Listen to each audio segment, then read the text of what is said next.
Hello दोस्तों, एक बार फिर से नई क्लास में आप सभी का हार्दिक स्वागत है। राधे राधे, जय श्री राम। और नई क्लास में एक बार फिर से वर्ब की क्लास को एक और नई मोड़ पर हम लेकर जाकर खड़ा करना चाहते हैं।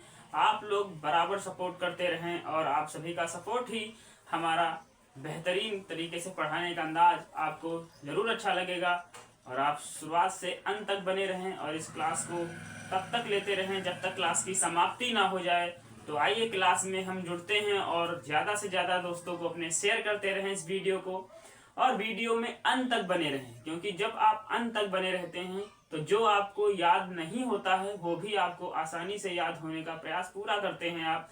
बिल्कुल ऊपर लाइन लिखी है, मेहनत से कभी मत घबराना। दोस्त, मेहनत से कभी मत घबराना, क्योंकि मेहनत ही आपको बताएगी आपका परिणाम कैसा आएगा, वरना कुछ होने वाला नहीं है। क्योंकि जितना ज़्यादा आप समय जिस क्षेत्र में आप दोगे, मेरा यकीन मानिए आप उस क्षेत्र में सफल हो जाओगे। एक बार गिरोगे, दो बार गिरोगे, एक बार ऐसे उठोगे कि सारे लोग देखते ही रह जाएंगे। तो मेरा विश्वास रखकर आप मेहनत से तैयारी करें और पढ़ाई करें। आपका रिजल्ट आपकी मेहनत के परिणाम के जैसा होगा और आप लगातार मेहनत करते रहें। मेरी आप सभी से यही प्रार्थना है। आइए वर्ग की क्लास में एक बार फिर से उसी जोश और उल्लास के साथ एक बार फिर से स्वागत है।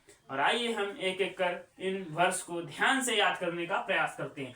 मास, मास का मतलब होता है MASH। मास, मास का मतलब होता है दलिया भी होता है, पर मास का मतलब होता है मसलना। जैसे ही आप मास करते हैं, मास का मतलब होता है मसलना। बराबर किसी चीज को मसलते रहते हैं वो और भी अच्छी चीज बनती रहती है। एग्जाम्पल के लिए आपको हम आसानी से बताते हैं, आप आटा जब गूंथते हैं तो बराबर उसे मसलते रहते हैं। जितना अधिक मसलते हैं आप आटा, उतना ही अच्छा खाने के लायक, रोटी बनाने के लायक बन जाता है। तो मास का मतलब होता है मसलना। जैसे ही उसे मसलते रहते हैं वो और भी अच्छी चीज बन जाती है। नेक्स्ट वर्ड है टैम्प। टैम्प का मतलब होता है कूटना। TAMP। टैम्प का मतलब होता है कूटना।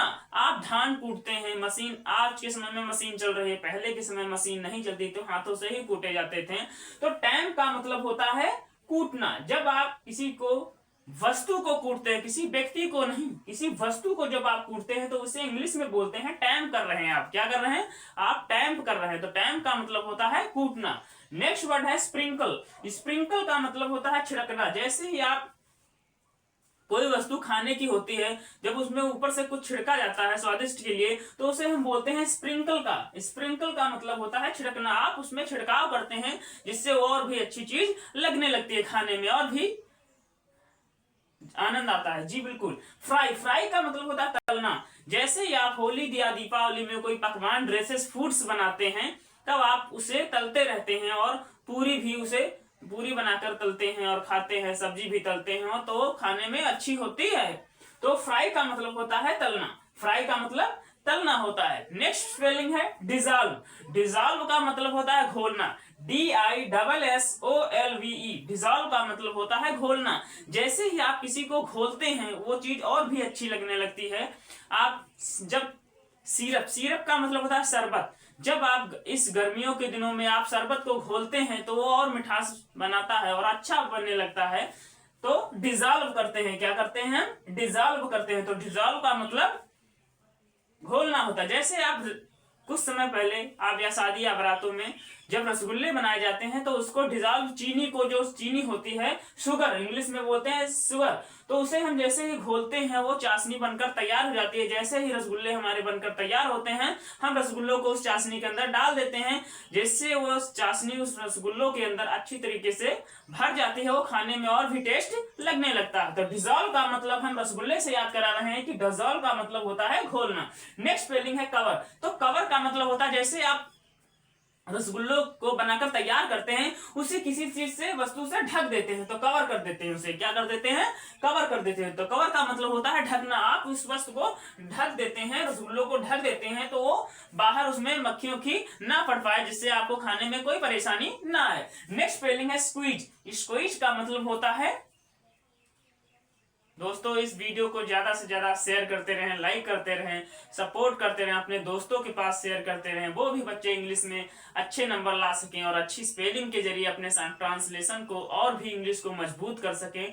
तो स्क्वीज का मतलब होता है निचोड़ना। जैसे आप किसी चीज को निचोड़ते हैं, आपने पनीर बनाते समय, पनीर या कोई बढ़िया चीज जब बनाते हैं, आप कोई रसगुल्ले बनाते हैं, तो उसको पहले उसे दूध को फाड़ना पड़ता है, उसके बाद उसको काफी निचोया जाता है, तो उसे बोलते हैं हम स्क्वीज कर रहे हैं। तो स्क्वीज का मतलब होता है निचोड़ना। आप उसे निचोड़ देते हैं, उसका पानी जो होता है वो बाहर निकल जाता है और वो अच्छी तरीके से बन जाता है। तो स्क्वीज का मतलब होता है निचोड़ना। क्वेस, क्वेस का मतलब होता है मिटा देना। जैसे ही आप क्वेस करते हैं तो उसको हम मिटा देते हैं। क्या करते हैं हम?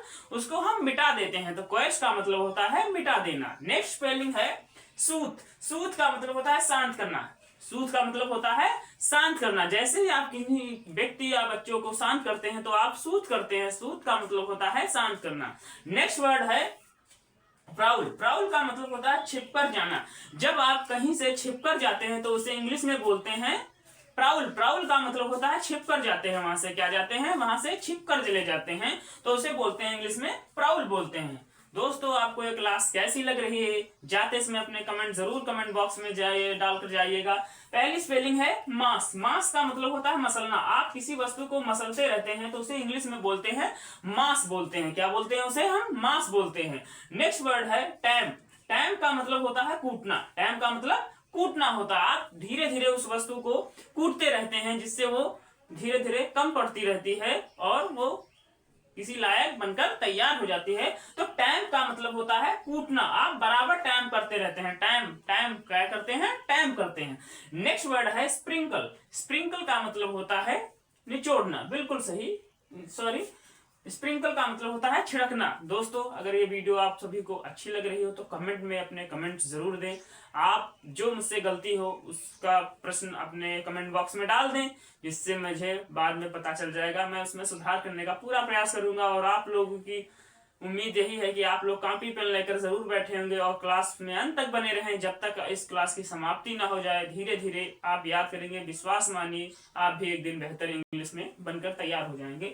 तो नेक्स्ट वर्ड है फ्राई। फ्राई का मतलब होता है तलना। आप किसी चीज को तलते हैं तो उसे फ्राई करते हैं। क्या करते हैं? उसे हम फ्राई करते हैं। तो फ्राई का मतलब होता है तलना। नेक्स्ट वर्ड है डिजॉल्व। डिजॉल्व का मतलब होता है घोलना।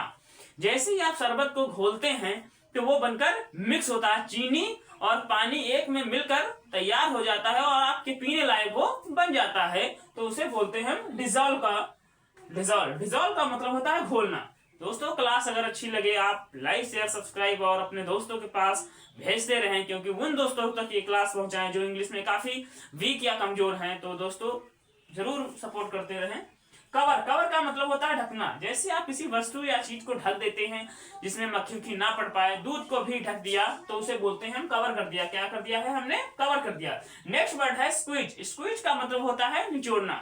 स्क्वीज का मतलब होता है निचोड़ना होता है। नेक्स्ट वर्ड है क्वेस। क्वेस का मतलब होता है मिटा देना। क्वेस का मतलब मिटा देना होता है। नेक्स्ट वर्ड है सूत। सूत का मतलब होता है शांत करना। सूत का मतलब होता है शांत करना।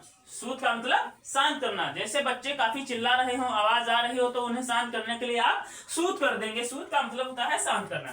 नेक्स्ट और अंतिम स्पेलिंग है आज की प्राउल। प्राउल का मतलब होता है छिप कर जाना। जैसे आप प्राउल करते हैं, क्या करते हैं? आप प्राउल करते हैं तो वहां से छिप कर जाते हैं। दोस्तों, कुछ सेकंड के लिए हम रुक जाते हैं और अपनी स्पेलिंग को आप ध्यान से उतार लीजिए और मेहनत करते रहिए, क्योंकि मेहनत से कभी मत घबराना। ये मेरी लाइन थी आज की। और दोस्तों, आज की क्लास के लिए बस इतना ही। अगली क्लास में फिर इसी जोश और उल्लास के साथ मिलेंगे, नई क्लास के साथ मिलेंगे, और आप लोग इसी तरीके से बराबर मेहनत करते रहें, जिससे आपकी इंग्लिश कमजोर ना हो और भी मजबूत बनकर तैयार हो जाए। आज की क्लास के लिए बस इतना ही। जय हिंद, जय भारत।